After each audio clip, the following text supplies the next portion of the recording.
हाय दोस्तों, मेरे चैनल छोटू स्टेशनरी में आप लोग का बहुत स्वागत है। आज जो है क्लास 10th एनसीईआरटी गणित प्रश्नावली 1.1 का जो है सवाल नंबर 5 लेकर के हम आए हैं। इससे पहले 4 क्वेश्चन हम बता चुके हैं। क्वेश्चन नंबर 5 हम बताने जा रहे हैं। क्वेश्चन नंबर 5 बोल रहा है, यूक्लिड व्यवहार परिमिका का प्रयोग करके दर्शाइए कि किसी धनात्मक पूर्णांक का घन 9m, 9m+1 या 9m+8 के रूप का होता है। चलिए, आज जो है यहाँ तो मतलब बोर्ड का अभाव है, इसलिए जो कॉपी में बताने जा रहे हैं। चलिए इसको सोल्व कर दिए, डायरेक्ट हम समझाते जा रहे हैं। क्वेश्चन बोल रहा है कि 9m, 9m+1 या 9m+8 के रूप का होता है। तो ये जो है 9m और 9m+1 और 9m+8 के रूप में क्या दर्शाना है। तो ए बराबर क्या होता है BQ+R। ए बराबर BQ+R दिए हैं। तो मान लिए कि पहले कि माना कि कोई भी धनात्मक पूर्णांक क्या है m है, और b के मान यहाँ देखिए, b के मान क्या है 9 है। तो b के मान क्या यहाँ रखते हैं, भाजक जिसको बुलाता है वो 9 है। और मतलब r क्या होता है शेषफल। r क्या होता है शेषफल। यदि शेषफल जो लेंगे तो क्या होगा, b से क्या होगा छोटा ही होगा।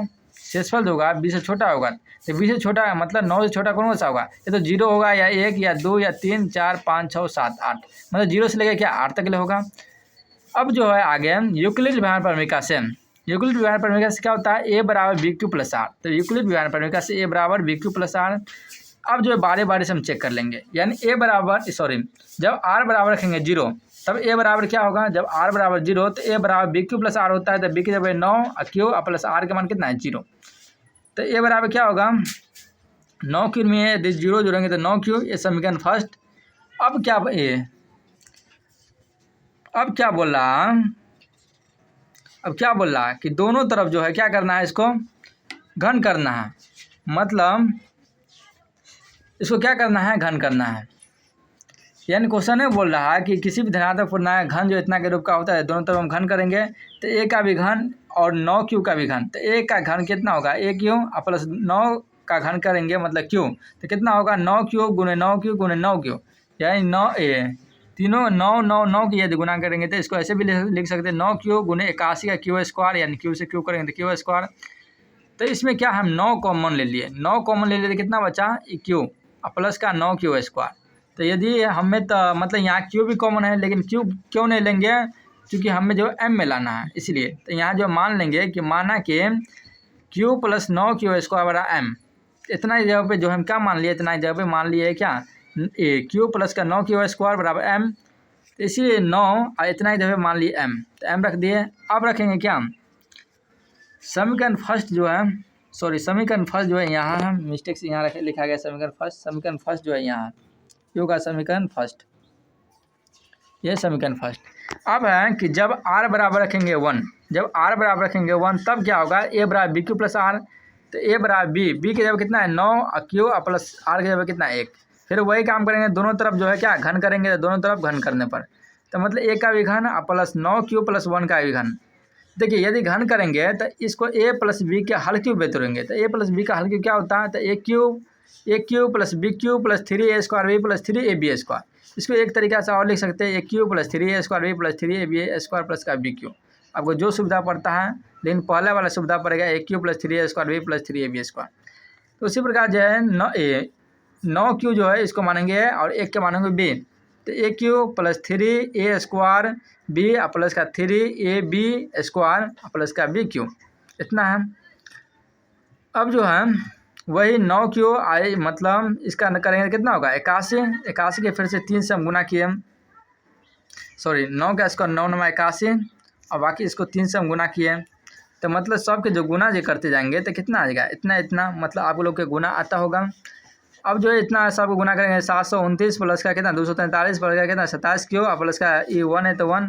अब इतना को जगह पे हम क्या मान लेंगे, यानी इतना में जो 9 हम कॉमन ले लिए, तो 9 जो कॉमन ले लिए तो इससे इसमें भाग देंगे कितना मरते होता है 81q प्लस का 27q² प्लस का 9q प्लस का 1 बचा तो 1। और इतना की जगह हम क्या मान लिए, इतना ही जगह मान लिए हम m, तो इतना ही जगह मान लिए m।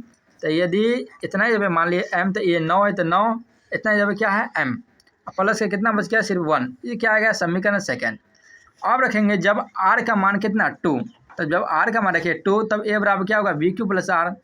तो b की जगह 9 q प्लस r की जगह कितना है 2। फिर दोनों तरफ क्या घन करने पर, तो दोनों तरफ क्या आप घन करेंगे, तो दोनों तरफ यदि घन करेंगे तो ए का क्यू और प्लस का फिर कितना है 9 क्यू और प्लस का 2 का हल क्यू। एक का मानेंगे ए, इसको मानेंगे बी। तो ए प्लस बी का हल क्यू क्या होता है A cube plus B cube plus 3a² B plus 3b square. तो उसी पर एक फार्मूला पे A cube plus 3a² B plus 3ab² plus का बी क्यू। तो इसका क्यू किया कितना 729 प्लस का 243 है, तो 243 गुने क्यू 2 प्लस है तो प्लस फिर से कितना 9 तिया 27 प्लस का 2 का स्क्वायर 4 और प्लस का 2 का क्यूब कितना 8। फिर से ये कितना है 729, तो 729 प्लस तो प्लस इसको गुना किए 2 से तो कितना होगा 486 और प्लस का 27 चौका कितना होगा 108 क्यू और प्लस का ये 8 बजे 8।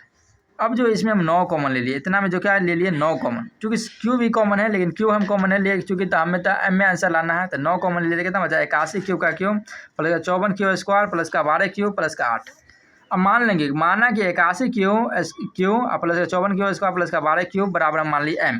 ठीक है, इतना बराबर एम मान लिए। तो जब एम मान लिए तो इतना 9 है तो 9 इतना जब क्या एम प्लस का 8 है तो 8। इस समीकरण क्या हुआ थर्ड। अब जो है समीकरण पे फर्स्ट ये रहा फर्स्ट, ये सेकेंड और ये थर्ड। हमें क्या दर्शाना था, हमें जो दर्शाना था क्या था वही 9m प्लस 1 और 9m प्लस 8। यहाँ आ गया समीकरण फर्स्ट क्या है 9m, समीकरण सेकेंड क्या है 9m प्लस का 1 और समीकरण थर्ड क्या है 9m प्लस का 8। यानी अतः समीकरण फर्स्ट सेकेंड तथा थर्ड से यह स्पष्ट होता है कि किसी भी धनात्मक पूर्णांक का घन 9m 9m प्लस 1 या 9m प्लस 8 के रूप का होता है। उम्मीद है कि आप लोग के समझ में आया होगा। धन्यवाद।